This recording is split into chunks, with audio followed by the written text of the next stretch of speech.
안녕하세요. 안녕하세요.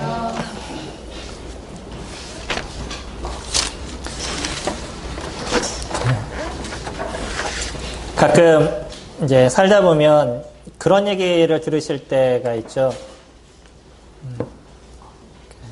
당신은 왜 그렇게 사세요? 뭐 이런 얘기 들어보신 적 있으시나요? 가끔 이제 저희 아내는 아이들한테 야, 너 왜 그렇게 사냐? 그런 얘기를 할 때가 있습니다. 억양이 조금 차이가 있는 거 아세요? 당신은 왜 그렇게 사세요? 라는 것과 야, 너 왜 그렇게 사냐? 차이가 뭔지 느끼시죠? 똑같은 얘기를 하는 데 있어서도 그 사람이 무엇이 궁금한지에 대한 것이 조금 다르다는 것을 느끼게 됩니다. 한편으로는 참 그 사람이 하는 행동이나 이런 모습이 참 저 사람은 왜 저렇게 하냐 뭐 이런 어떤 의미로 너 왜 그렇게 사니? 라는 얘기를 하는 경우가 있고요. 또 하나의 모습은 그 사람이 사는 모습이 저 사람은 왜 저럴까? 왜 어떻게 해서 저렇게 살아갈 수 있을까? 어떻게 저렇게 그 남들은 하지 않는 아니면 어떤 상황 속에서도 즐거워할 수 있는 어떻게 저런 모습으로 살아갈 수 있나? 그것이 궁금해서 당신은 왜 그렇게 사세요? 라고 물어볼 때가 있습니다. 성도님들은 어떠세요? 전자의 얘기를 많이 들으셨어요? 후자의 얘기를 많이 들으셨어요? 아마 그리스도인들은요, 남들하고 좀 다른 부분이 있습니다. 그게 저들이 살아가는 모습에 대해서 다른 사람들이 궁금해 한다는 거예요. 다시 얘기하면요. 만약에 우리가 그리스도인의 삶을 살면서도 남들이 우리가 살아가는 삶이 궁금하지 않다라고 얘기하면 우리가 조금 우리들의 삶을 생각해 볼 필요는 있습니다.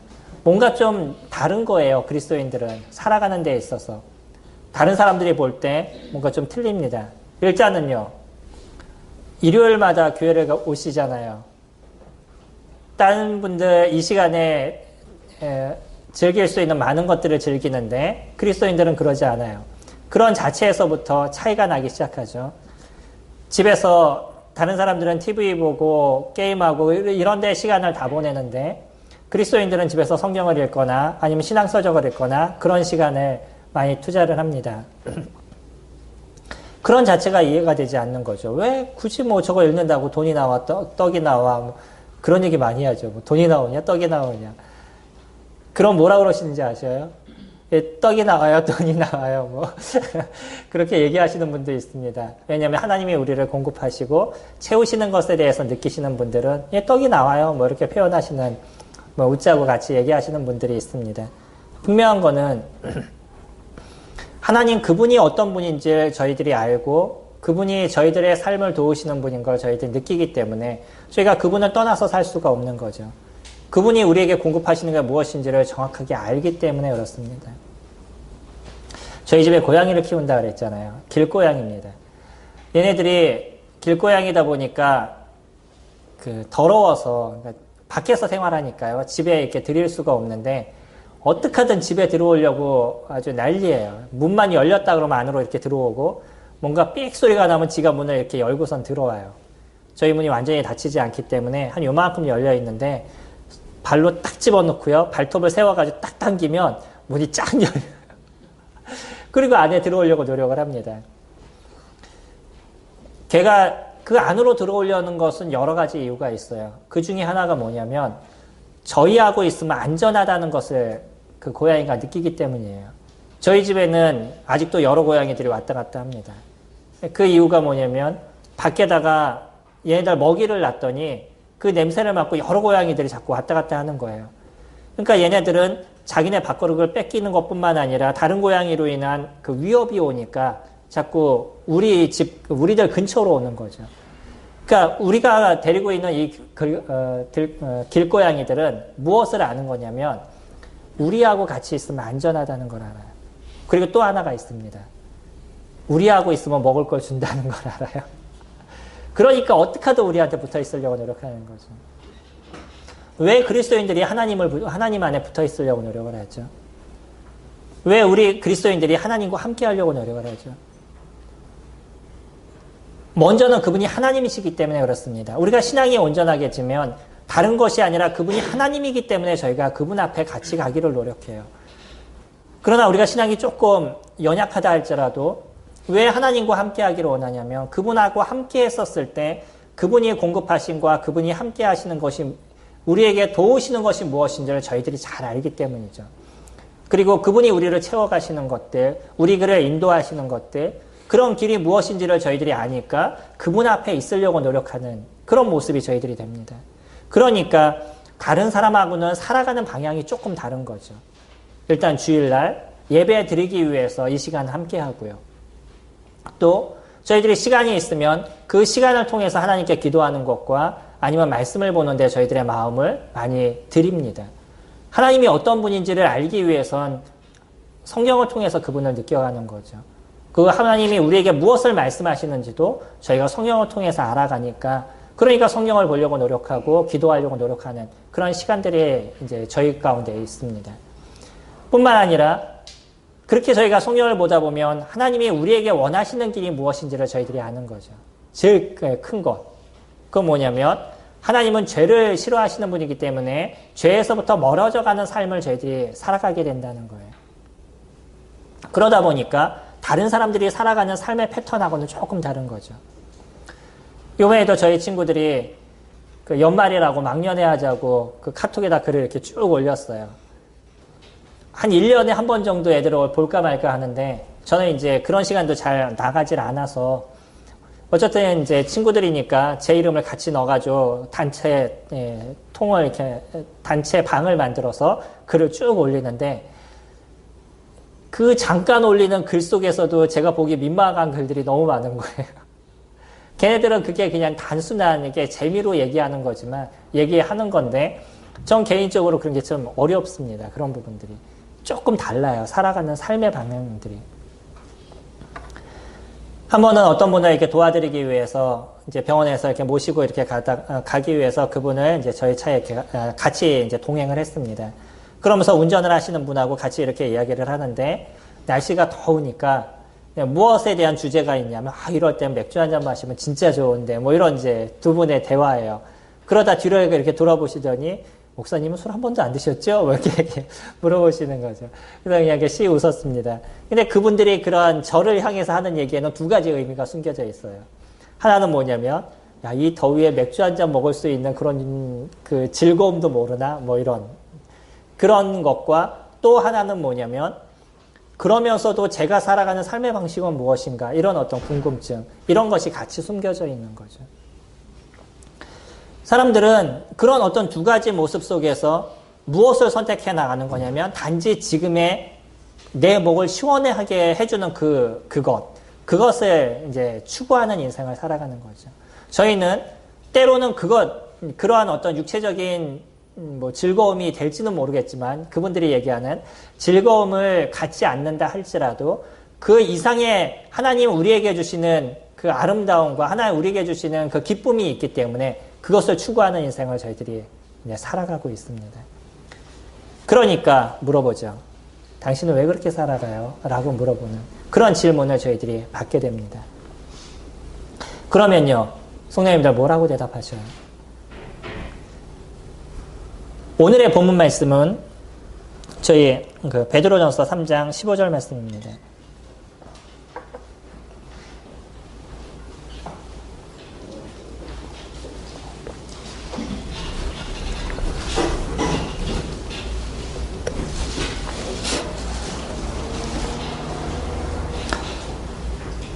저희 한 절이니까 같이 한번 읽어보도록 하겠습니다. 3장 15절입니다.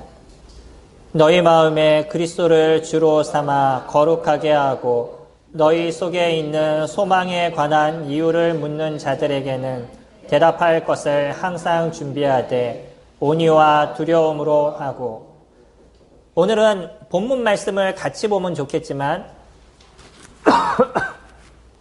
그 본문의 중심 속에 쌓여있는 단 하나의 그 키워드를 갖고 같이 교제하기를 원합니다. 그게 무엇이냐면 너희 속에 있는 소망에 관한 이유를 묻는 자들에게 대답할 것을 항상 준비하라는 것이에요. 저희가 지난주 복음 집회를 가졌습니다. 이런 복음 집회도 저희가 왜 갖는 것이냐면 저희 안에 있는 믿음의 소망에 대해서 묻는 자들에게 우리가 대답할 것을 이야기하는 시간인 거죠. 우리가 왜 이런 믿음의 시간들을 가져가는지, 그것이 무엇인지에 대해서 그들에게 알려주는 시간들을 갖는 게 복음 집회였었습니다.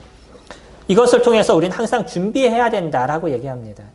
왜냐하면 누군가는 우리가 살아가는 삶의 방식이 궁금하다는 거예요. 그리고 왜 그렇게 살아가는지에 대해서 물어보게 됐었을 때 우리 안에 그것을 잘 대답해 줄 수 있는 준비가 필요하다라고 이야기합니다. 그런데요, 단지 잘 준비해서 얘기하는 것, 그것이 중요한 것이 아니라 더 중요한 건 뭐냐면 우리 안에 그러한 소망에 관한 것을 갖고 있냐는 거죠. 내 안에 있는 그 소망이 진짜 크냐는 거죠. 그래서 이 소망에 대해서 내가 얘기하지 않아도 내 근처에 있는 사람들이 궁금하게 생각할 정도의 삶을 내가 살아가고 있느냐. 이게 더 중요하지 않겠어요? 내 안에 있는 소망이 없어요. 내 안에 그 기쁨이 없어요. 그러면 그것이 드러나는 삶을 우리가 살아갈 수가 없다는 겁니다. 근데 그리스도인들은 조금 다른 삶이 되는 이유는 뭐냐면 우리의 미래에 대한 확실함이 우리에게 있다는 거예요. 소망이라는 것은 일단 미래에 대한 거죠. 이 소망이라는 것이 우리는 확실함을 갖고 있습니다. 뭐냐면 많은 사람들이 두려워하는 것은 죽음이에요. 죽음이라는 그 자체를 두려워하는데 대부분의 사람들은 죽고 나면 모든 것이 끝난다라고 믿습니다. 그럼에도 불구하고 무엇을 두려워하냐면 죽음을 두려워해요.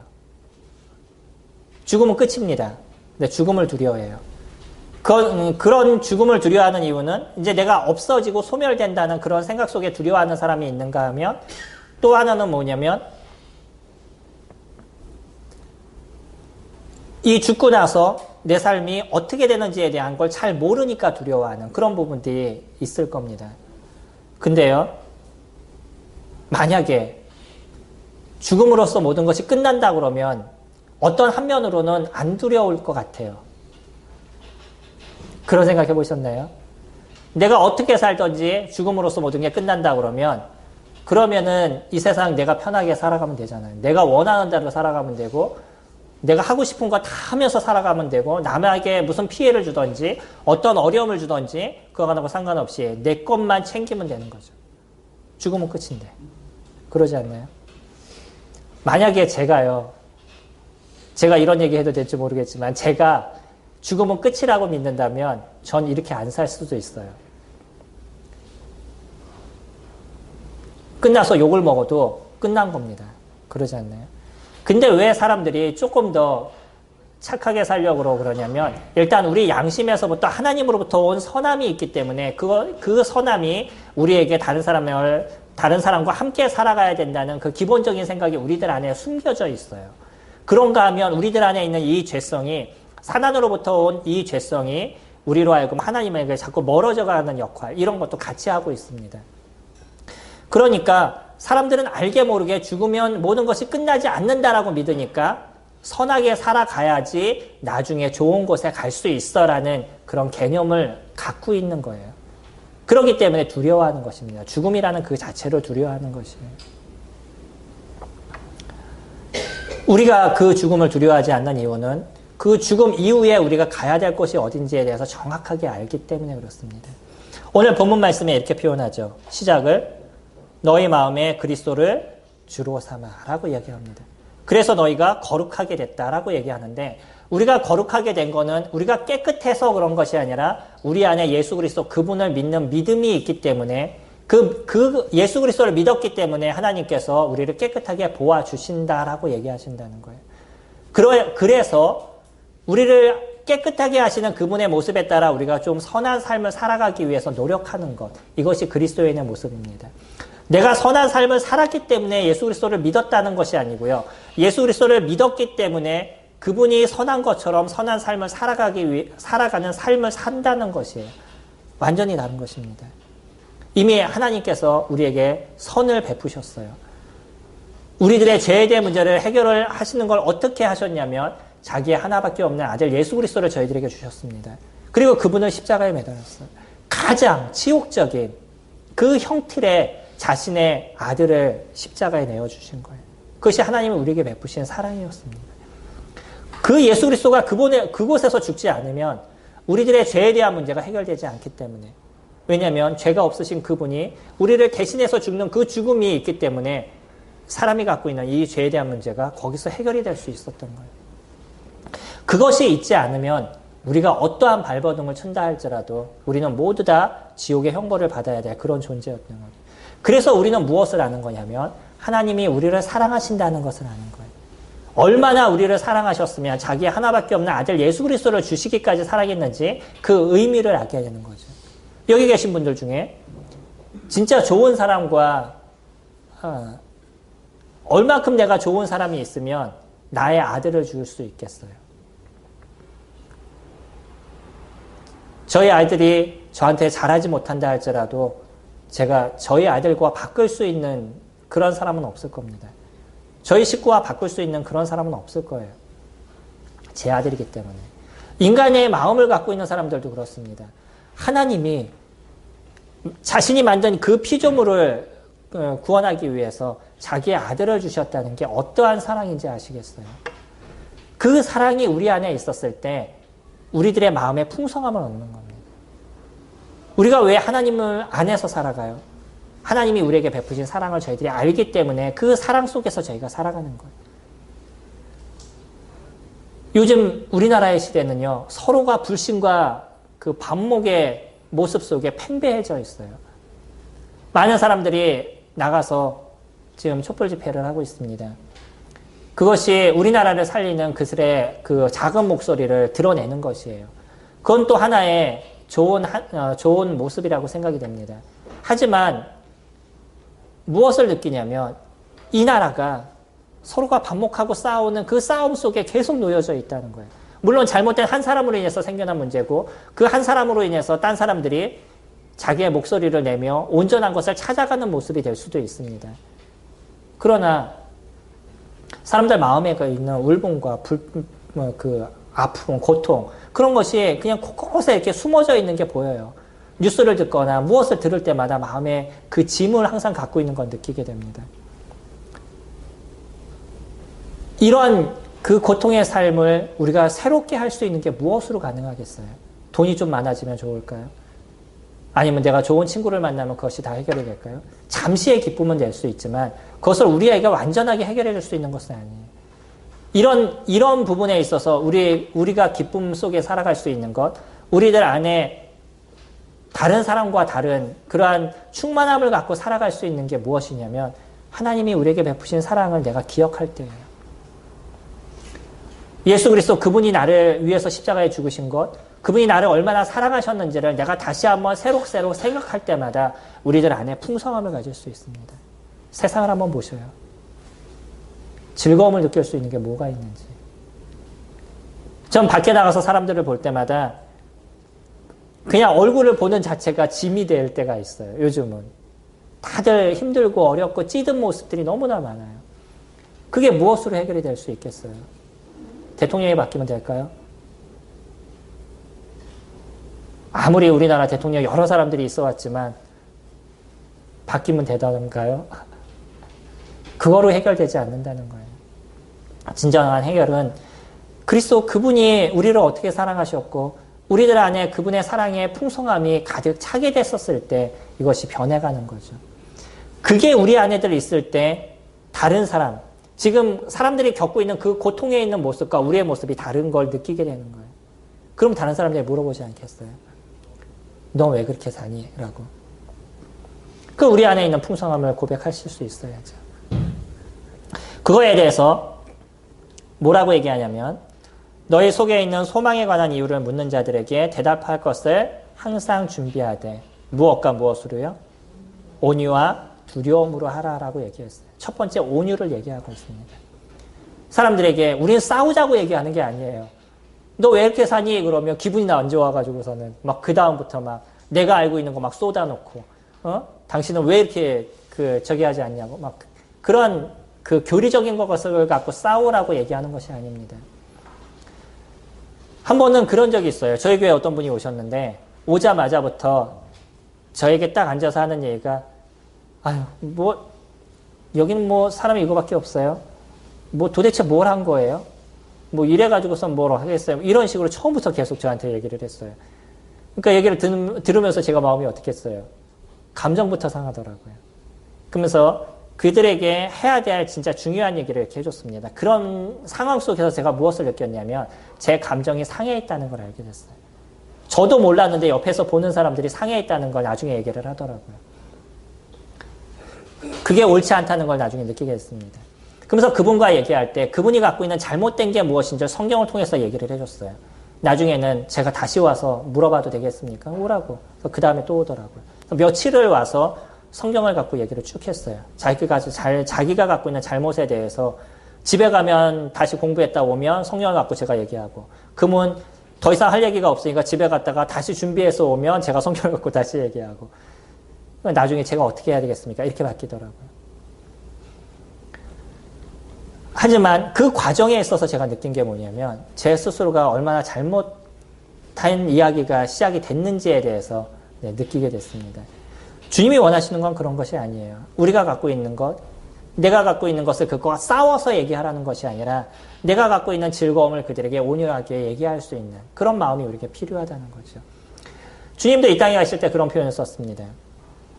나의 명예를 메고 나의 멍에를 메고 내게 배워라. 나는 온유하고 겸손하니 라고 얘기를 하시죠. 모든 진진자들은 알게 오라. 내가 너희를 쉬게 하리라 라고 얘기하셨어요.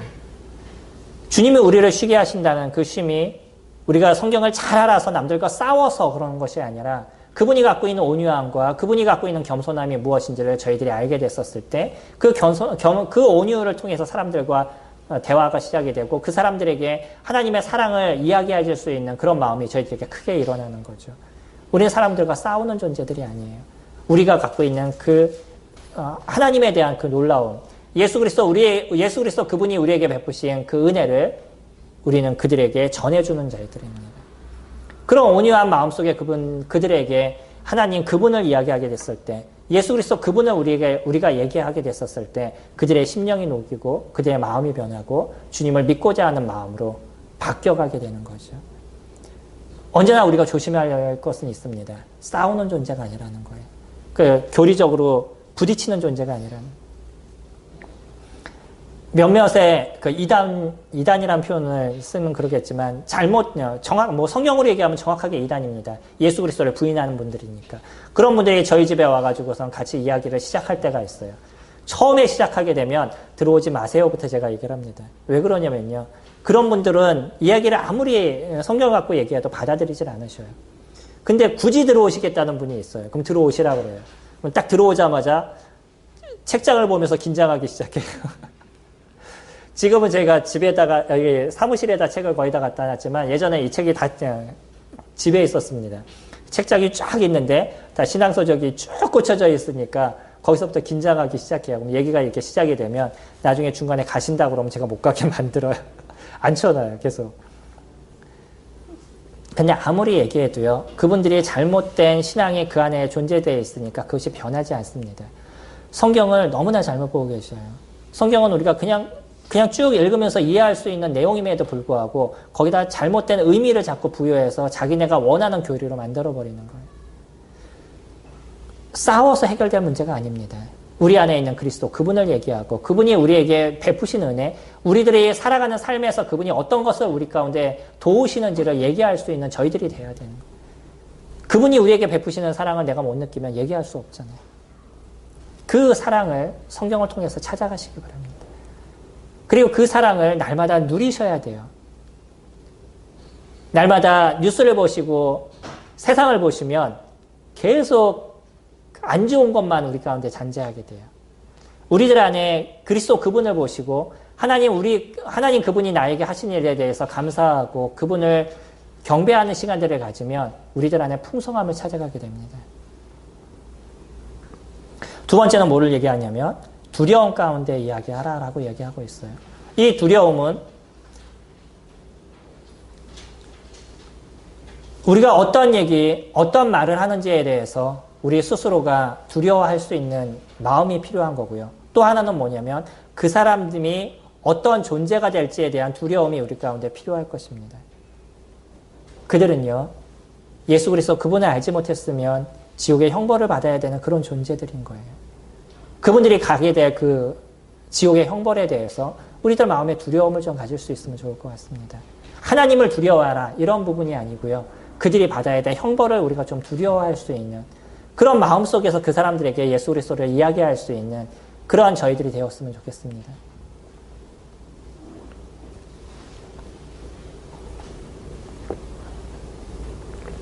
하나님 그분은 선악간에 정확하게 판단하시는 분이에요.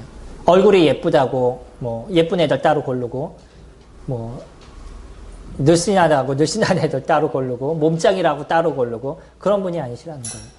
겉으로 보시는 것이 아니라 외모로 보시는 것이 아니라 그 사람 마음 가운데 예수 그리스도를 믿고 있느냐 믿지 않느냐 그 하나로 분별하시는 분이에요. 모든 사람에게 동일하게 예수 그리스도를 믿을 수 있는 길을 열어주신 거예요. 어린아이부터 시작해서 갓난아이 이 생각이 있는 아이부터 시작해가지고 연세 드신 모든 분들이 예수 그리스도를 믿을 수 있도록 다 만들어주셨어요. 그 사람들이 노력이나 수고를 통해서 이루어진 것이 아니라 믿음이라는 것. 그분을 믿는 그 믿음 하나로 누구든지 하나님의 자녀가 되는 권세를 주셨어요. 이런 공의로우신 하나님, 정확하게 그를 판단하시는 하나님 앞에 우리가 두려움으로 나아갈 수 있는 것이 필요하죠.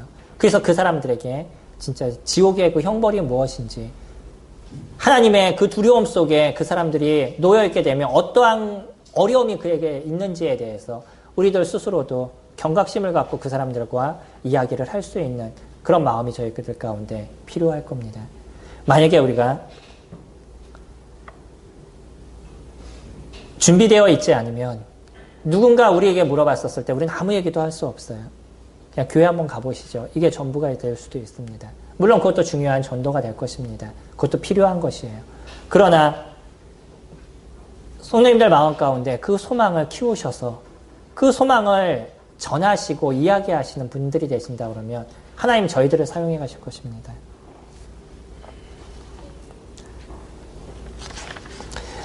예전 제2차 세계대전 당시에 그 네덜란드에 콜이라는 한 그 여자분이 있었어요.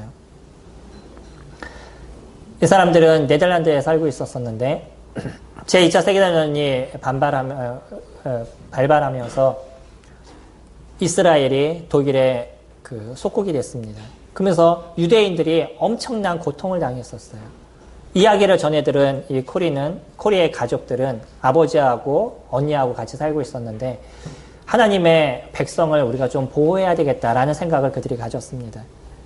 근데 여기는 네덜란드고 유대인들은 아직 그 네덜란드는 점령이 되지 않는 그런 상황이었었죠. 그러니까 그들이 도울 수 있는 것은 그렇게 많지 않았습니다. 시간이 조금 지나서 네덜란드가 독일의 점령을 당하였어요.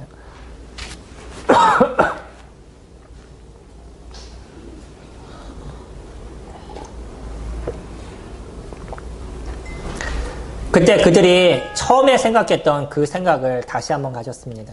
그리고 나서 그 네덜란드에 살고 있는 유대인들, 그 사람들을 보호해줄 어떤 준비들을 하게 돼요. 이것을 어떻게 할까 고민하게 됐는데 그 유대인들 모임 속에 있는 어떤 사람들과 이야기가 돼서 그럼 이 집에 이들이 그 어떤 가게를 하고 있었는데 그 가게 집에 안에 비밀의 방을 좀 만들자라는 얘기가 됐었어요. 그래서 비밀의 방을 거기다 만들었습니다. 그래서 유대인들이 오면 거기다 숨겨줬었어요. 유대인들이 막 색출하는 그런 시간들이 있었었죠. 나중에 독일 사람들이 들어와도 군인들이 들어와도 막 찾아보면 아무도 없으니까 문제가 없었습니다. 근데 누군가 밀고를 했나 봐요.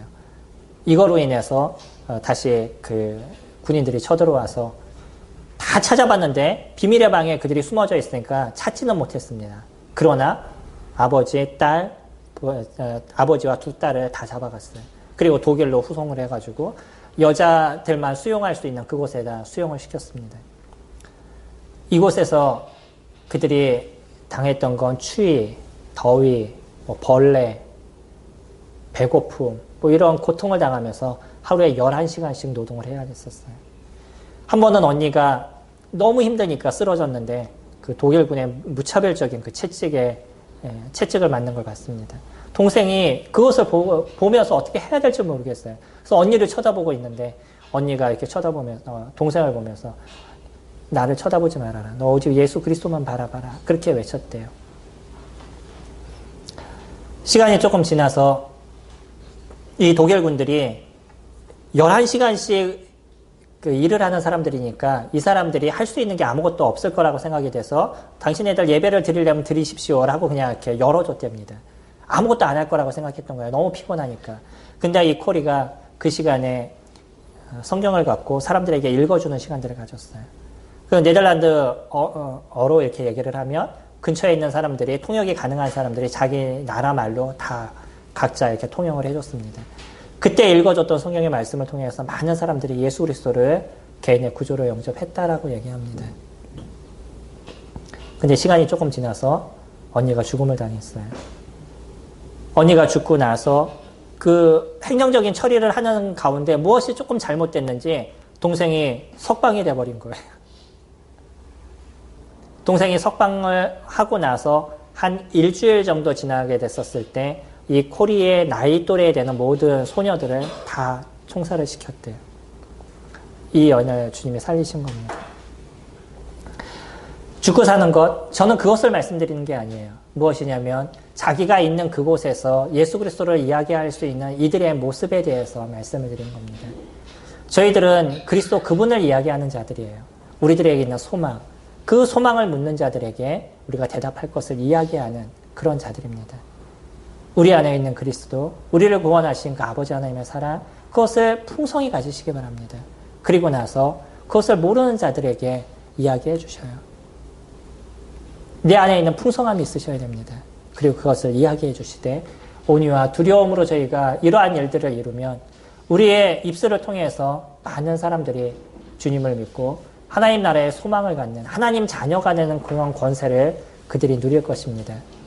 저희 성남북부, 우리가 살아가는 동안에도 주님은 우리를 도우시는 것에 대해서 저는 확신을 합니다. 주님 저희들을 도와오셔요. 당연합니다. 그러나 더 중요한 것, 아버지 하나님을 모르고 아들 예수 그리스도를 모름을 통해서 지옥의 형벌을 당하는 많은 사람들에게 우리들의 입술을 여시는 그런 성도님들이 되셨으면 좋겠습니다. 그들을 진정으로 구원하고 그 영혼의 구원에 의해서, 구원을 위해서 저희들의 마음을 쓰시는 그런 성도님들이 되신다면 여기 계신 성도님들을 통해서 진짜 천국의 그 아름다운 복음이 이 성남 지역에 놀랍게 퍼져나갈 거라 생각이 됩니다. 소망의 이유를 묻는 자들에게 저희가 대답할 것을 준비해서 너 왜 그렇게 사니? 라고 물어보시면 풍성하게 이야기하실 수 있는 성도님이 되시길 기도합니다.